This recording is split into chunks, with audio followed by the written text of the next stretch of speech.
Welcome to Rabbit Holes with Aaron. I'm Aaron, 20-year Marine Corps vet. Got my fingers in a lot of different things: beekeeping, pottery, now podcasting. I've written a couple of books. Just whatever I can do. I really find I have a problem sitting still. So that's my biggest problem in life. I have with me today Mr. James Clark. He said to call him just James, but I'll call him James unless he really insists.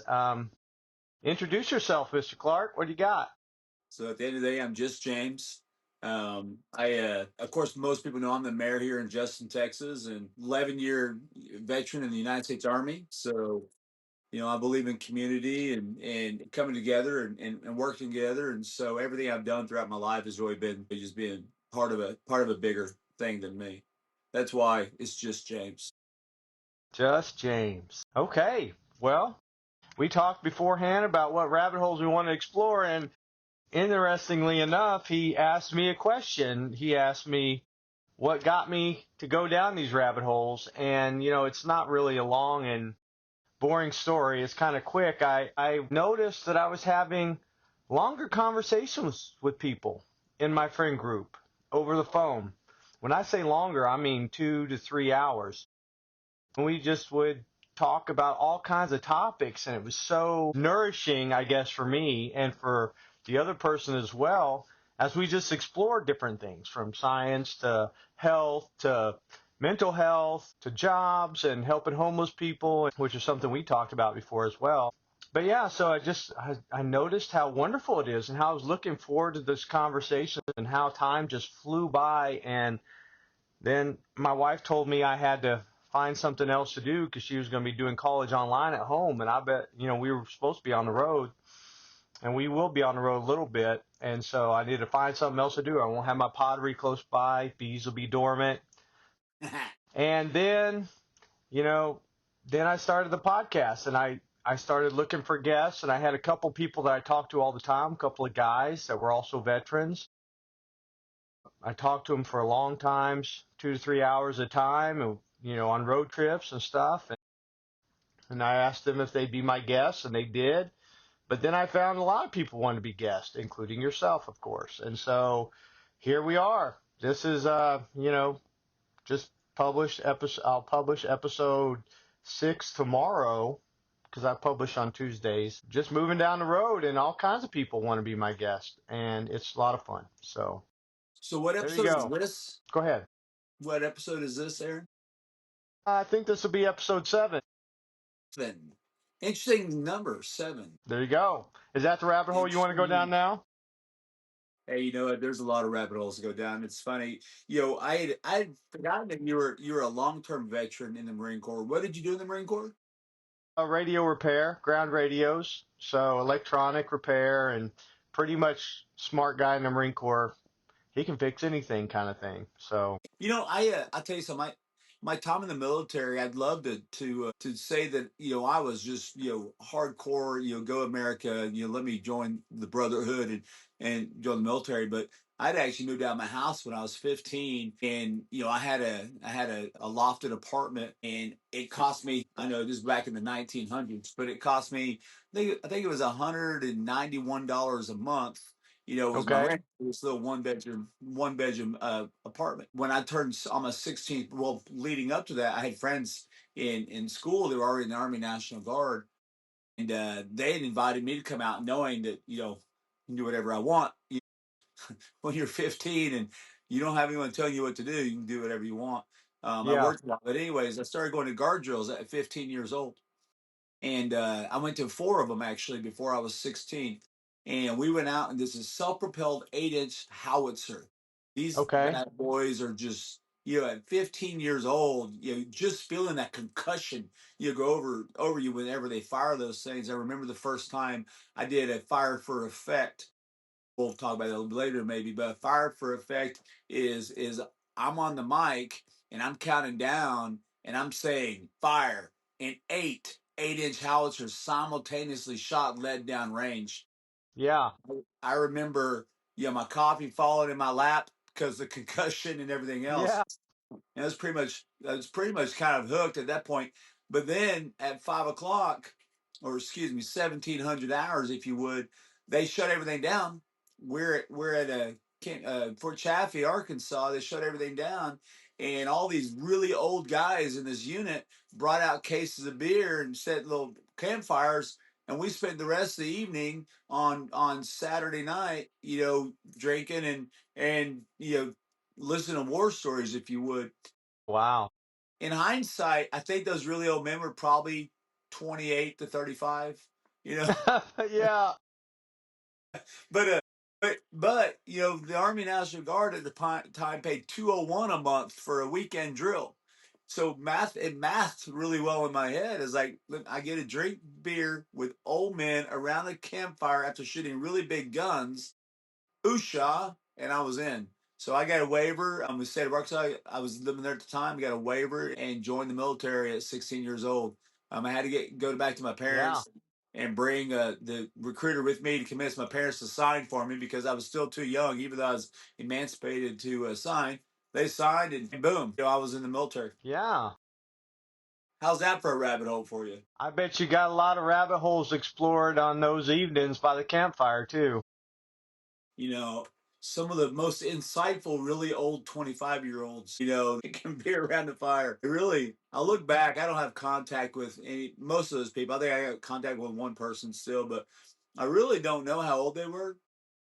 But looking back and knowing what their civilian jobs were and kind of based upon what I remember them driving, they had to be in their late 20s, early 30s. But I just Yeah. remember thinking that they were wise old men. They were twice as old as you were, for goodness sakes. They were twice as old as I was. Although I must admit I was a really old 15, 16-year-old. Yeah. Yeah. Life grows us up, doesn't it? Yes, sir. I don't get a lot of time. I usually really enjoy listening to other people talk and learning more about them, because when you learn more about people, you can identify with them and you can kind of see where they're coming from. I'm moving out. To me, I got my driver's license at 14 years old. Yeah. 14. And I remember my dad coming home. My mom, there's a lot of rabbit holes here. We won't get too deep in this one. But my mom is 3'8". Okay. Oh, okay. My mom's a chondroplegia dwarf. And so we think when we went in to get my license that they assumed I needed maybe a hardship license, although they didn't market a hardship license. But I went in at 14 to get my learner's permit. They put me in a car, had me driving around town, and I got my driver's license, unrestricted. Huh. Wow. So back in the 90s, we didn't have cell phones. I know it's hard Right. to believe. So, I was there. or you look pretty young, Aaron. Are you sure? I'm 50, so yeah. Holy, wow. But I'll take that compliment. I'll just grab that one out of the air and put it right here in my heart. Or thank you. There you go, brother. There you go. We went home that day, and I in my room, and my dad got to work because mom couldn't call him or anything. Used to, husbands and wives actually didn't talk all day long every day, didn't snap, and didn't text all day long every day. They were Yeah. probably happier. But dad came home, and I remember hearing him pull in, and he came in the house, talked to mom as was normal. I was always in the back room reading. I read the entire Encyclopedia Britannica back in those days, from one cover to the next, every volume, everything that Oh was my coming. gosh. And Okay. we lived pretty far out in the country. We didn't have people around, right? So, anyways, dad comes in the room and he throws me this little square key and this little round key on his little key ring, and says, "Congratulations, son. I'm proud of you. The car's yours." Mm. I would love to say that was a '69, Charger, or some kind of a Plymouth, maybe a Chevelle, or maybe a Galaxy 500. But the reality was a 1972, and year I was born, Pinto station wagon. I'm familiar. Yep, that car might as well have been a Maserati to a Like the 14-year-old. brown? Was it the brown color? Yeah, I think they brown were with the all wood brown, grain. but yeah, okay. Brown with the wood grain on the side. Yeah. So, interestingly enough, I drove to school the next day. It was like, "There's your keys," and that's it. It's like, Yeah. wow. The agreement was that I would pay for the insurance upgrade upcharge to my parents, whatever it costs extra, for add me on the policy. I worked at a chicken farm back then, and just part of my check went to them. Okay. I look back on that Pinto. I remember when I first got it, it was a Maserati, and then I Right. remember as other kids, when I turned 16, I still had that car. I remember as other kids driving to school were driving much newer, much nicer cars. Okay. And all of a sudden, my Maserati wasn't quite as Maserati-ish to me. Right. It's funny because people look at Maserati as a POS. I'll just use that acronym now. That car was a Maserati in many, in many. It would throw a timing Categories. belt. Yeah, it would throw a timing belt about every 3 to 6 weeks, Okay. which kind of almost reminds me of my life a little bit. But I remember putting the timing belt back on. It did have a timing belt cover. It wouldn't mess up the timing belt. It would just throw it for whatever reason. And I would put that timing belt back on. And I remember the first time I got it kind of on, and I thought it was at top dead center and everything. I went to start it, and it started, but it was weak. It really wasn't quite right. So I backed it back off, and I went one more notch. And I My don't think I got gosh. that started for another 8 hours. Yeah. And so what I learned is when it's running, go with it. And so that car, oh my gosh, that car, there were times it would be so retarded. By the way, that's not a Yeah. slang on mental capacity. That's the engine was retarded, the timing was retarded, Right. it was advanced. I gotcha. There was other times when the timing was advanced, it was a sports car. Wow. And so um yeah, so interestingly, to me, when I look back, it's kind of there's times when I'm firing on all cylinders and I'm just a sports car. There's times when I'm that poor Pinto station wagon where I'm just kind of okay. We're going to get there, but we're going to. Yeah. Yeah, you got to get your timing just right, I Yes, guess. yes, It all yes, comes sir. down to timing, doesn't it? All comes down to one tooth. Well, I heard something I thought was really interesting I wanted to explore, and it was about how you read the entire Encyclopedia Britannica. And so I have a question out of that, like, what was like, I mean, if you had to think about it, and that might take a second, think about all of what you read there. Like, what was the thing that stood out to you that you liked the most out of the entire Encyclopedia Britannica? It's interesting. I had kind of read every book that I could possibly find. Sure. At that point, I discovered Stephen King and everything he'd written, including the Bachman books up to that date. I'd read all of them.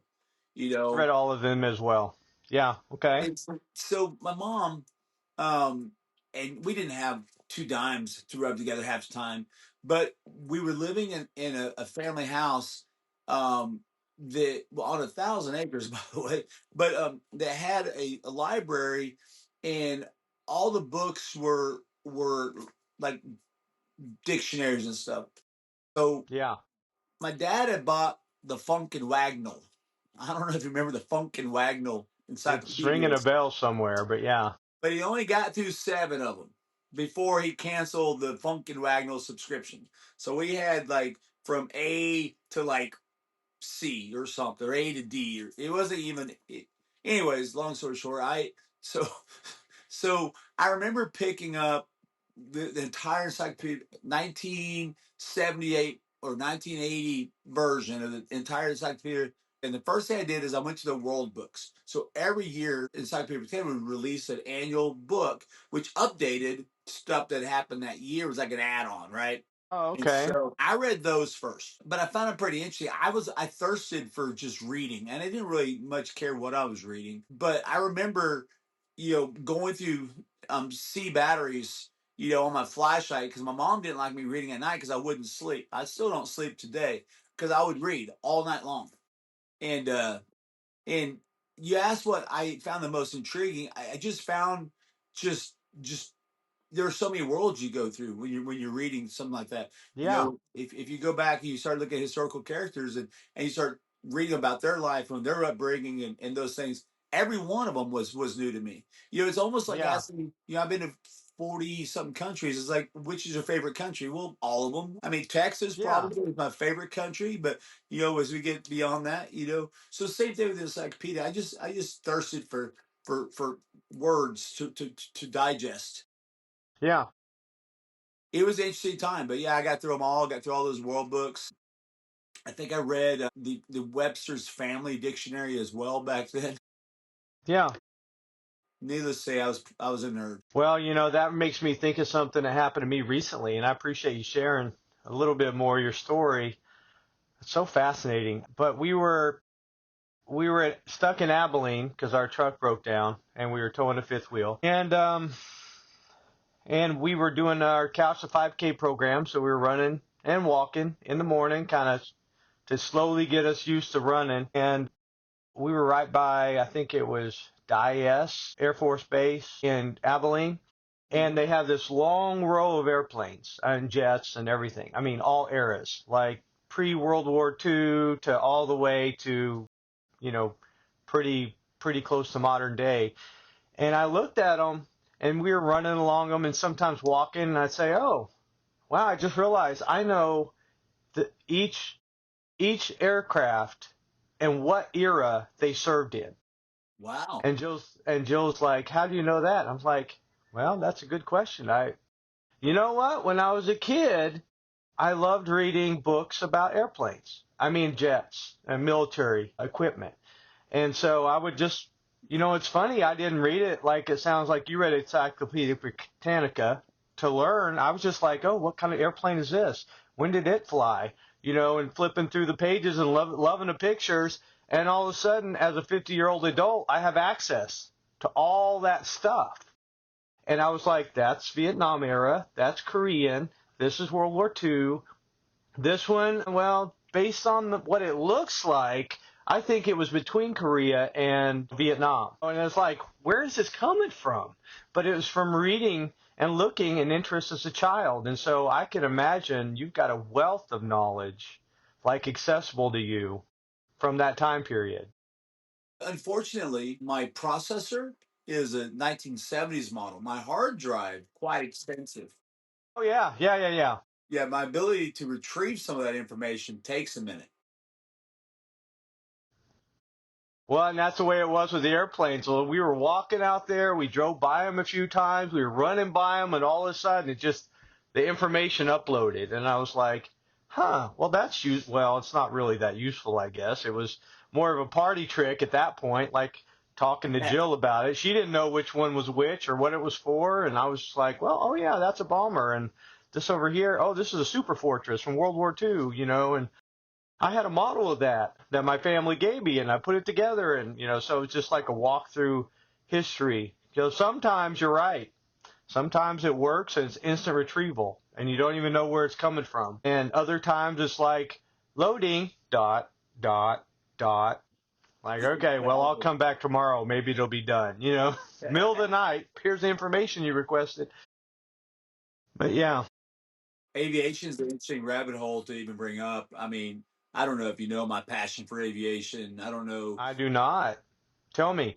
So I'm sitting in an office right now. I've got a panel out of a 1947 North American Navy on my thing. I've got a big Boeing up here. I mean, I'm gonna well, when I was a kid, I'm trying to figure where to start this. When I Yeah, was go a ahead. kid, I loved watching airplanes, but remember they were unattainable. I was West Texas, when I was real young, and we didn't have two dimes to rub together. Right, We lived in a Hispanic neighborhood or trailer park right off of a oil refinery. Almost to of a man camp today that you see on some of the famous shows on right now. We lived there, and we didn't have stuff. right, So airplanes are $1 million. right. When by today's standards, that's like $10 million, right? But they're unobtainium. So fast forward, I got out of the military in early 2000, and in sometime early 2000s, I bought a place out, kind of way north Dallas, and there was a little yellow airplane on it, and Hmm. so I bought a place with a little yellow airplane. Okay. It had a lightning bolt on it, so when I see lightning bolts, just because of all the reading I've done, I always think Aryan. I'm thinking, great, I've got a racist airplane. It's yellow. Yeah. But this is J3 Cub. I'm sure you're familiar. I actually went and taught myself to fly that thing, Huh. but just by reading a book. I'm pretty sure when I was a kid, I probably read something in encyclopedia how to fly it. But um, I got in it, and we cleaned it up. A couple of friends I went through the motor and stuff. It's a hand prop, which took me a bit to figure out. We got her started, and I long story, but I went out and flew it. I flew Yeah. it for a couple of years before I realized that what I was doing is probably not legal. And so I went ahead and sold it before I got myself in trouble. Fast forward, I have airplanes now. So I've got a Yeah. 1947 Ryan Navion.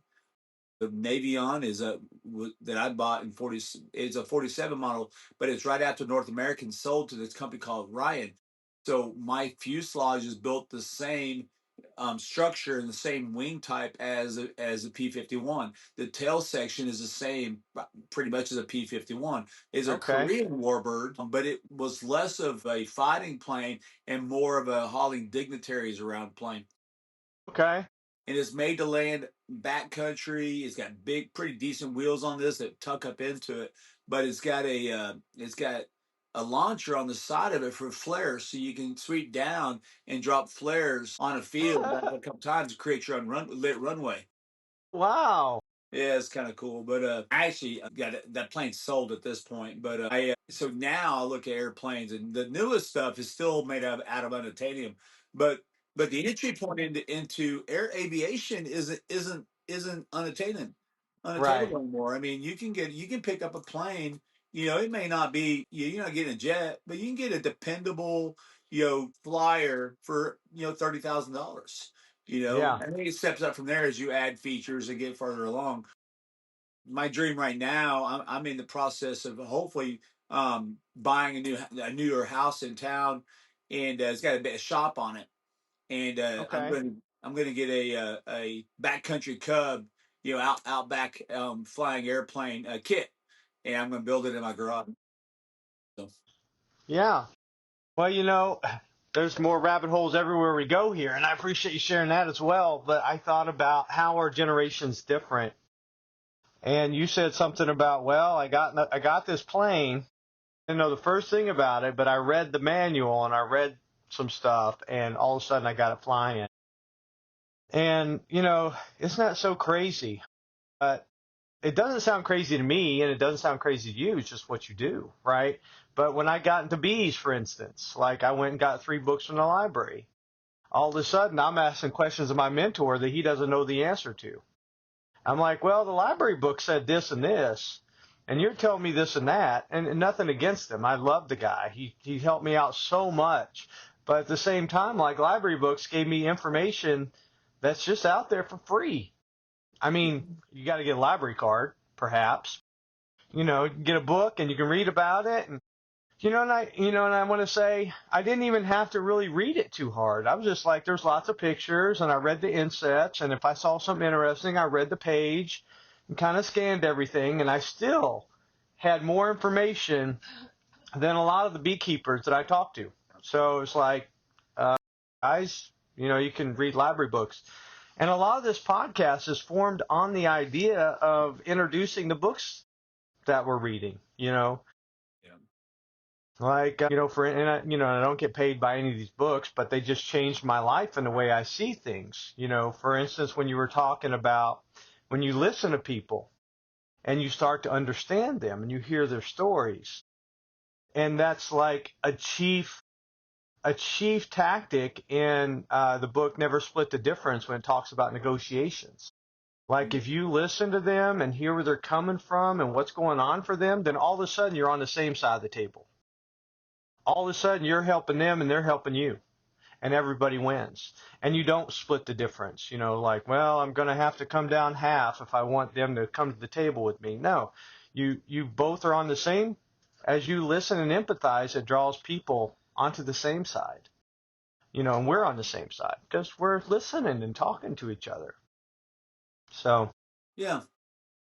That's interesting. I think that so I negotiate contracts for a living, basically, Okay. multi-million dollar contracts, and recognizing that different generations negotiate differently, and then different, whether you're doing, more of a personal type thing or a business or a board led, negotiation, recognizing who the other person is, who the other entity is, because that could be a corporation or an individual.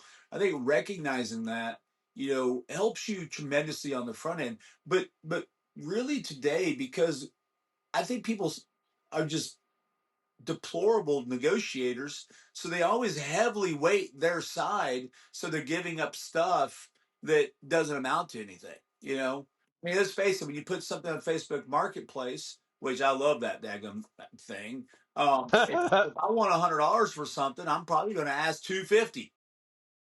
And then when I get 175, I'm a little bit annoyed that the person didn't, they weren't ready to, they were just Right. like, yeah, I'm like, so I'm already 75 more than I wanted for it, because I started from a point of way more than I really need to get for the thing.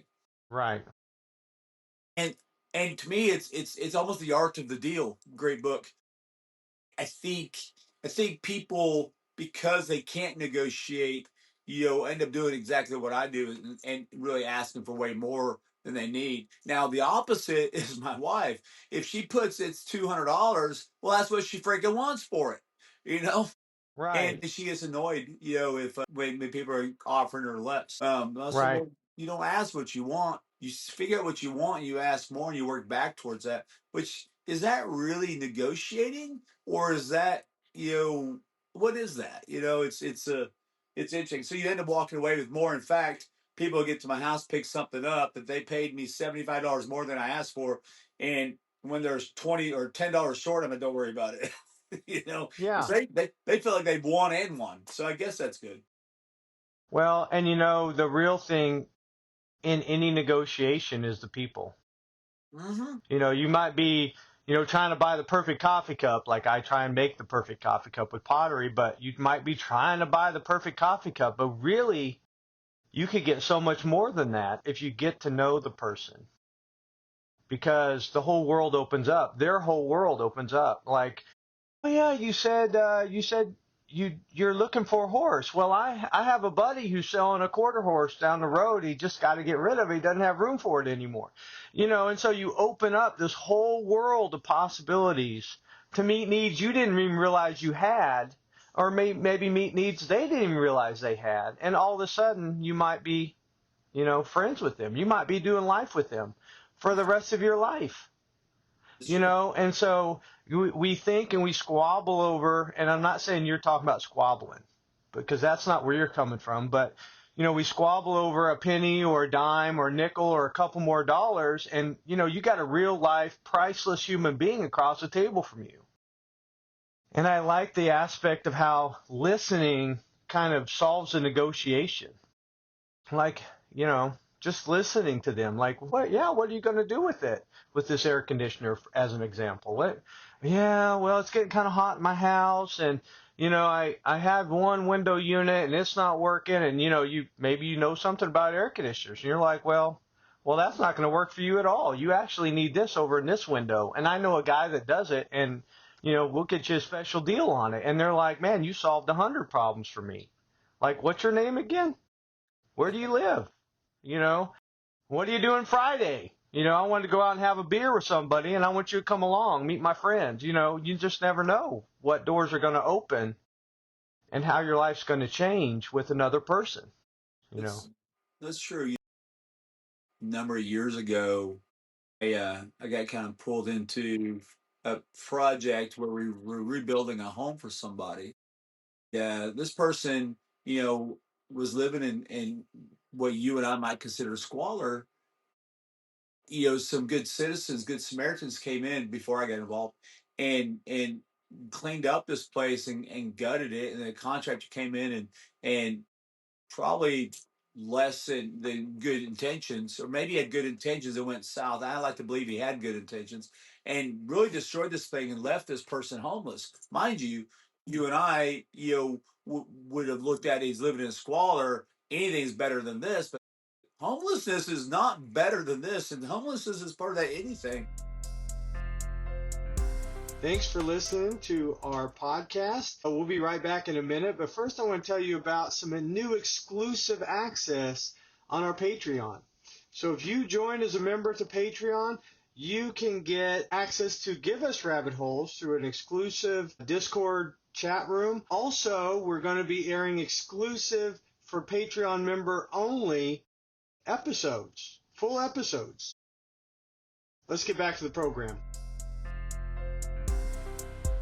But what I learned along the process of bringing community and bringing people involved and really putting every bit of effort into it is we were fixing the wrong thing. Yeah. We were fixing the wrong thing. You can build a structure, but it was for a broken man. Right. When we got far enough along, the man is still broken. And when I started recognizing that, it's like, well, how do I get him help? How do I fix this? Well, I couldn't Right. fix that. It was outside my expertise, if you would. And I got people involved, but ultimately, it's almost as if we did this person no real favor. And so when you look back, it's like, okay, I've learned something. What can I take from this so that when this situation happens again, these opportunities arise, what can I bring to the table that's different?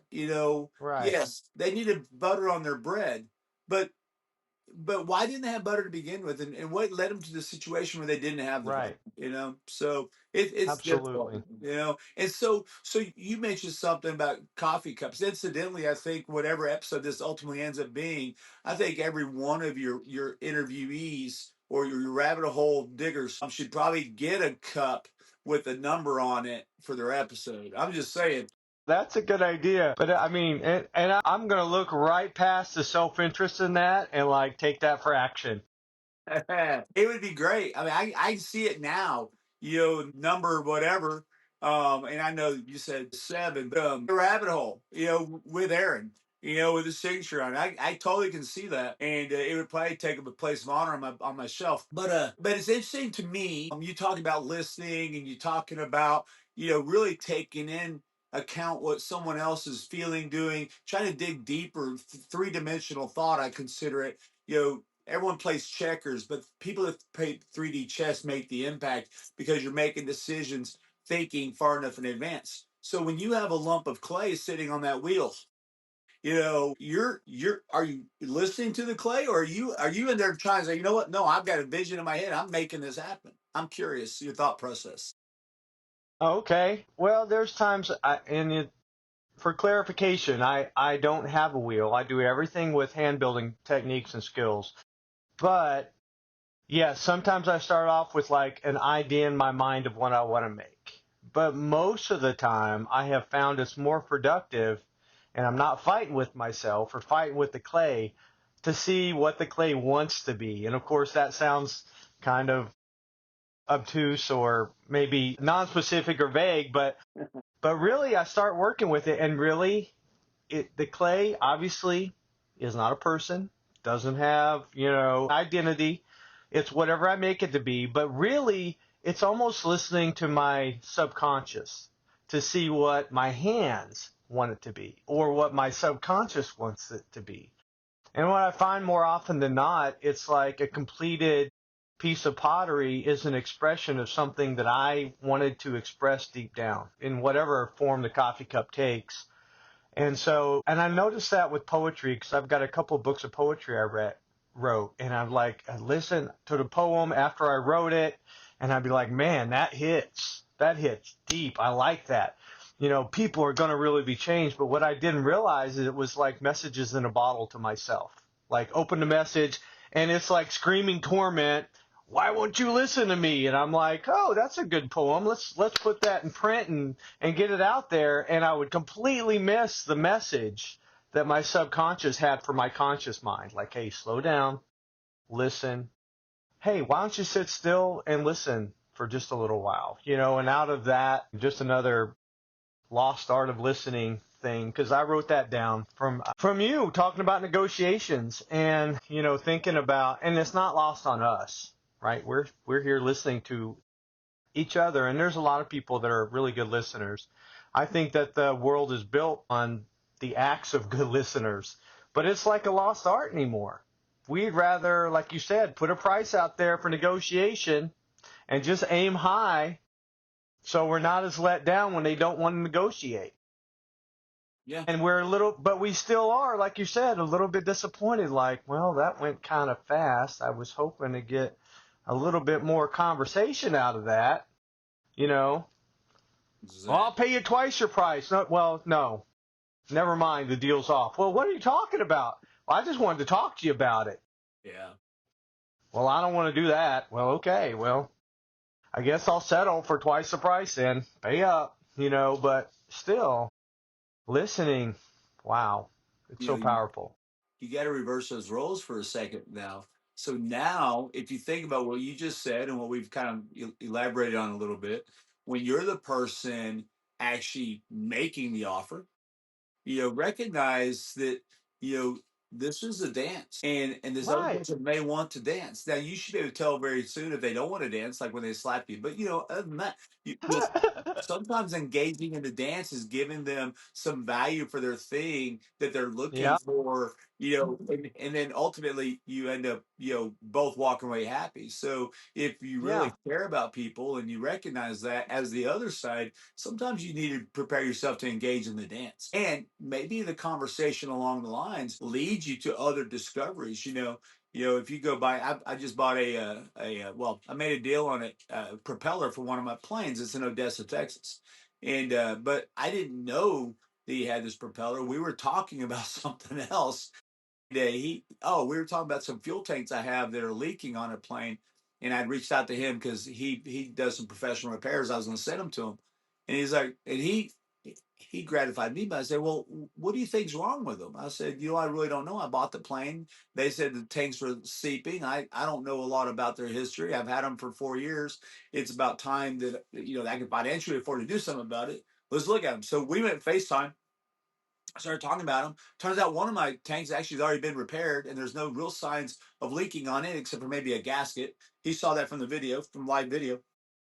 The other one, however, looks like it's definitely got the problem. Yeah. So in that conversation, all of a sudden now I find out that he has his whole other business and his whole other life that he does. And oh, by the way, he's in Northern California, but somehow he's got a prop for my airplane that'll fit that I need in Odessa, which is 4 hours away, as you know. Right. But Right. but had I just said, "Hey, how much to fix the tanks?" He said $2,000. I said, "Great," and sent them to him. I wouldn't know anything Right. for lack of conversation. Yeah. There's so many ways to learn via listening. I mean, so many ways.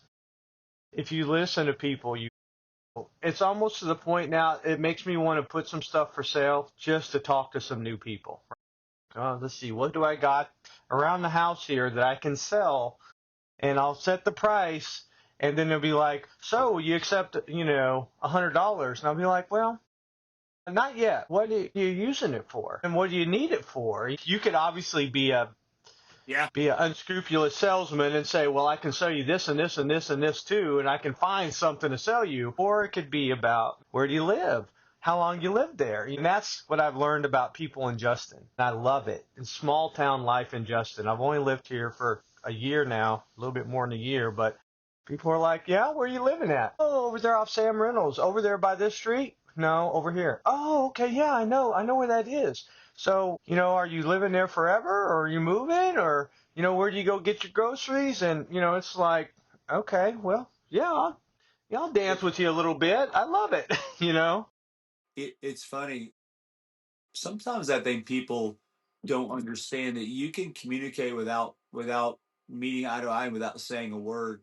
And what I mean by that is I've got things that I've got. I'll do James's free stuff, and I'll post up James's free stuff, and then I'll put whatever it is, and typically it's of some value. But because it's of value to me, it is more sentimental. But I don't need it. I will give it away and put it out there, and they come and they pick it up and they leave with it. And then later on, I get a message. They're so happy. This is just what they were looking for. And so the communication is almost me acting through the item, if you would. It's like here, and they can't believe that I didn't sell it. Why were you asking money for this? Well, if I asked money for it, it would devalue it, in my opinion. So let me just put it out there and let someone else come get it that may not otherwise be able to afford it, or whatever. And you know what? I recognize sometimes, I may see it, 4 months later back on social media, for sale. I don't care. It didn't Yeah. matter, Right. But Right. to me, if like for instance, my mom, and I mentioned, you'll hear a lot about my family as we talk over the years. But my mom, we didn't have any money. Right. We didn't have any money. I don't think people understand what that means. We lived Right. 3 years with no running water, no electricity in Maine. Okay, so it's not like it was warm. We had no money. But my mom wanted Flow Blue, and Flow Blue is a late 1800s, early 1900s ceramic or porcelain, whatever. Anyways, it's glassware, and it was blue, and it bled out into the thing, and so it kind of almost, it just kind of bleeds out into it, and so nothing's real crisp. Lines are not ever crisp. But those items which my mom loves so much, which by the way, mom passed away a year ago in November, and I have a butt ton of real Flow Blue, and some of these platters worth 2-3 grand, But we didn't have that as a kid. Anyways, the whole Right. point is I've got these things that my mom made with her hands. So we were at Busy Bees, pouring slip into molds, waiting for it to dry, coming back and carving out lines on the greenware or on the slip, and then make it into greenware and painting it. And mom would kind of airbrush it and make it into mom's Flow Blue. So I got a lot of it. I've gotten to the point in life where keeping things like that doesn't make sense anymore. There's just so much of it. And Yeah. so I've given some of it away to people that still have it. I could have put a price on it, and some of that stuff is valuable now. Actually, a lot of the ceramics that people were doing in the late '70s, really early '80s, people are getting money for. Because it was there was just Yeah. personal money in it. But I have a hard time selling stuff that my mom had, but Right. giving it away somehow it feels better. Yeah. Yeah. I was just thinking about how putting a price on something devalues it. Yeah. Yeah. And so I have that experience also with honey. So, as I said, I'm a beekeeper and I had some honey and we had a harvest festival come up and I had a cattle rancher, a friend of mine, he's up in Sanger, and he was saying, he had 1/2 pint of my honey already, or the bees' honey, really. I mean, I didn't do anything to it except take it away from the bees. But so he had one and he finished off the 1/2 pint in a couple of weeks. He's like, man, this honey is so good. He said, I want to get in the front of the line for the next time you have honey. And I said, well, I should be getting some out of there in the next couple of weeks. And he said, I want to be the front of the line. He said, I'm willing to trade. I got cows. I got eggs. I'm willing to trade. I'll give you a good trade for it. And I was like, okay, well, let's see what happens. And I could have said, it'll be $10. I could have said that. Yeah. But listen to the deal I got for bartering. I got a ribeye from one of his cows, grain finished, and I got 3 pounds of hamburger also from his cows, and a dozen eggs from his chickens. If you go price that out for the way he raised his beef and everything else, it's like $80 Yeah. for a 1/2 pint of honey. But he really wanted it, and he had a lot of extra of this other stuff, and we made a barter. And man, it's hard to even ask people for 10 to $20 for 1/2 pint anymore after that deal, right? It's like, what do you got to trade? Well, I got this old air conditioner, or I got this Model T Ford over here. I'll be like, okay, here you go. Here's your honey. You just never know. And it's kind of representative of the dance we're talking about, of the Yeah. dance where people just want to have a conversation. They don't realize it. At every level, they've got the leave me alone in wonderful language tattooed on their forehead, in every part of their life, they are saying keep out. But when you start to come up and talk with them, it's like, hey, I haven't danced in a while. This is great. I want to talk. They don't even know it. And you offer them the opportunity with a barter or something else, and it's like, this is so much fun. I want to trade more stuff. Yeah. No, absolutely. It's interesting. So I'm taking notes over here too. One, I've got a thread on my private Facebook group. Is a game you trade up or barter or what do you have to trade? No selling, trading. So I'm going to bump that thread today when I find it. The other thing is you don't know. So I have cattle. I do that. Do you know that right now the current market prices from every cut of meat there is, once you've raised it, got it, processed, it's in a pack by pound, not sirloin, ribeye, rump, ground, whatever. Just but overall, it costs about $5 a pound to do beef Okay. right now across the board.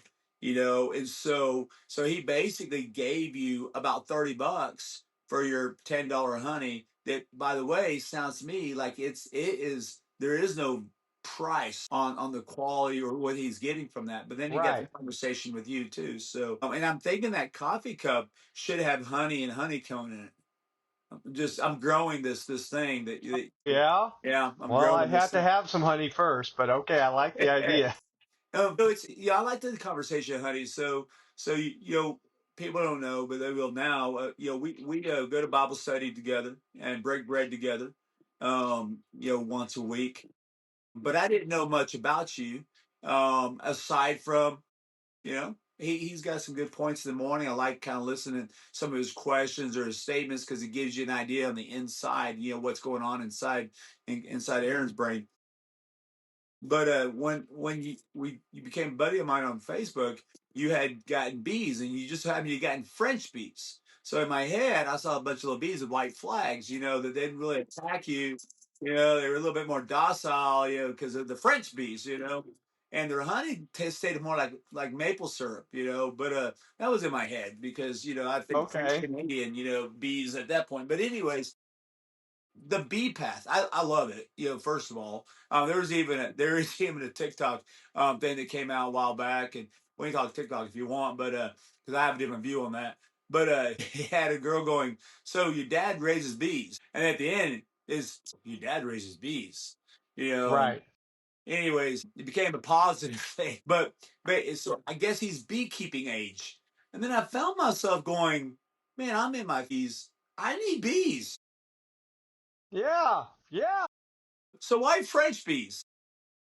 Well, actually, I don't know if I just missaid something. They were Italian bees. Oh, Italian.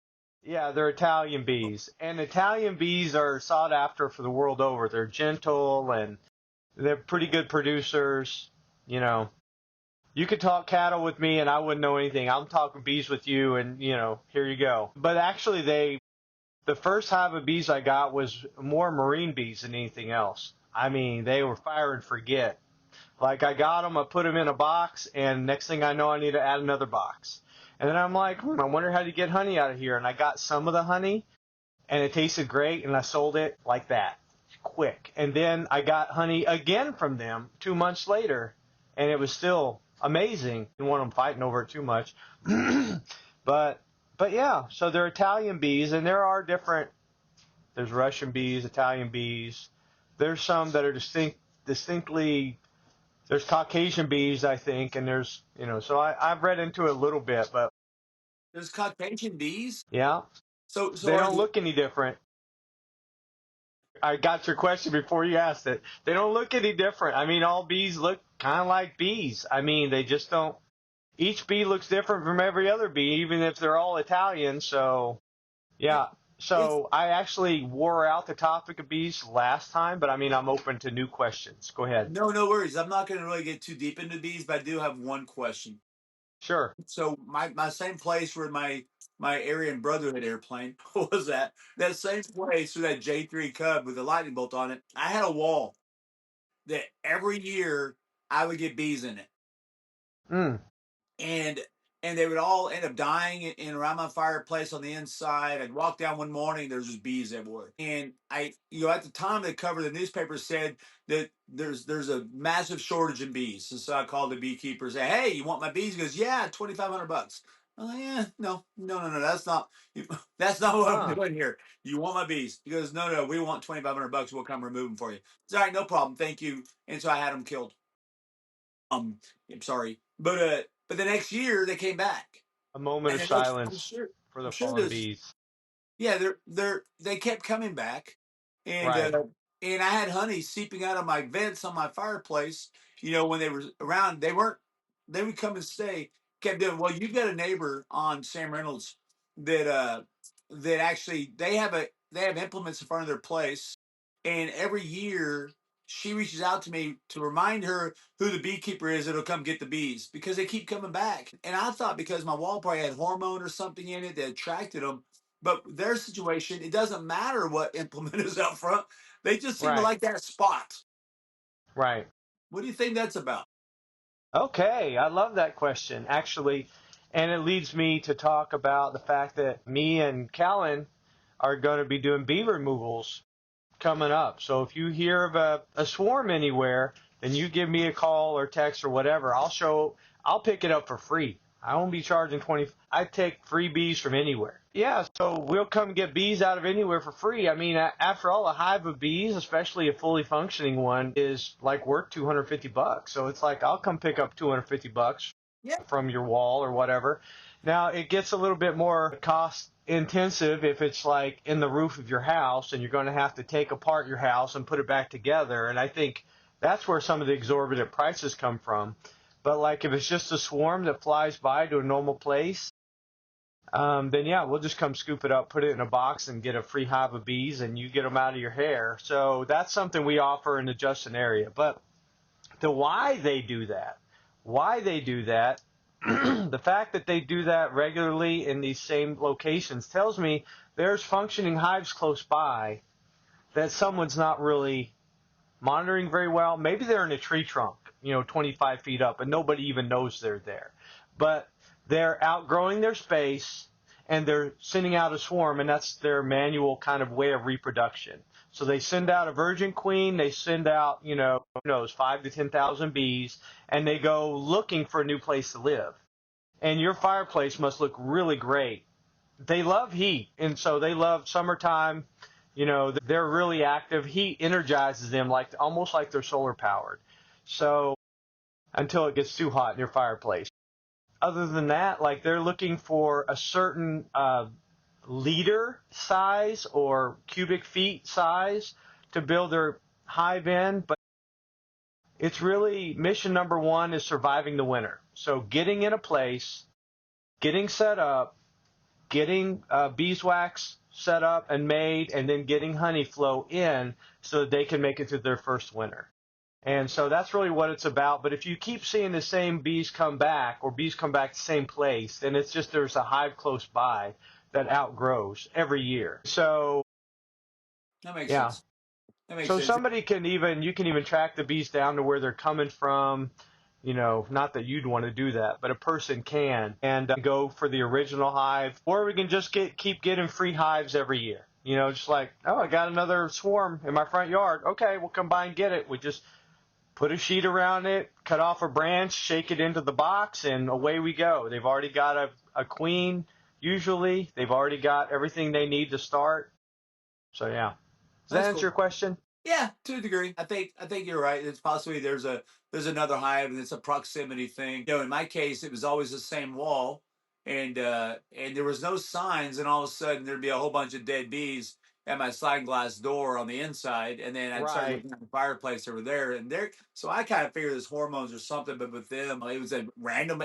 Implement. Sometimes it wouldn't be theirs. He works on tractors, so sometimes it'd be someone else's implement. But all of a sudden, there's bees. And I understand that they'll like rest, for a day or two and move on. But these were like right, hanging out. They're like, all right. right, this is my tractor, whatever. So it's interesting. I think it's funny to me that it's kind of cyclical in nature, but it's almost like humans, that we go through seasons where all we're trying to do is prepare for winter. And we go through seasons when we're getting the warmth of one another and we kind of grow and we do more.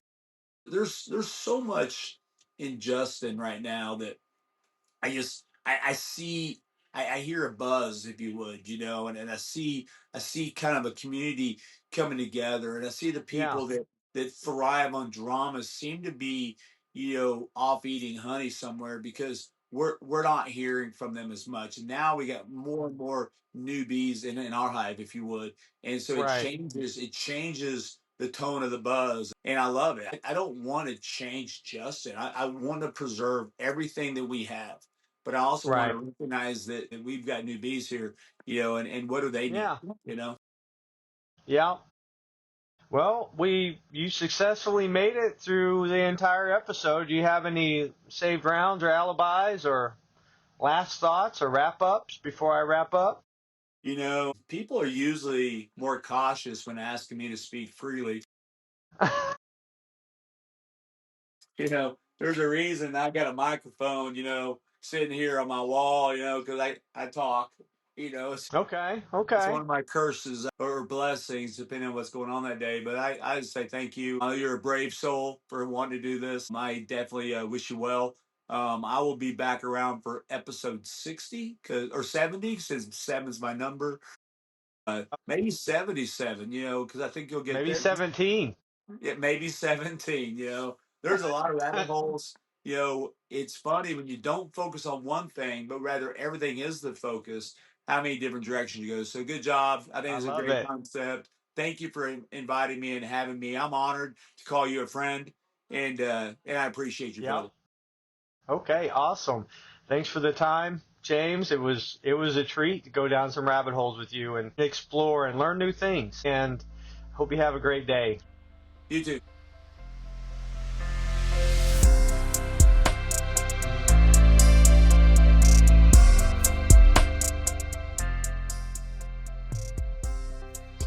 Thanks for listening to our podcast.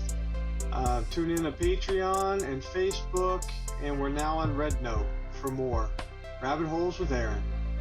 Thanks.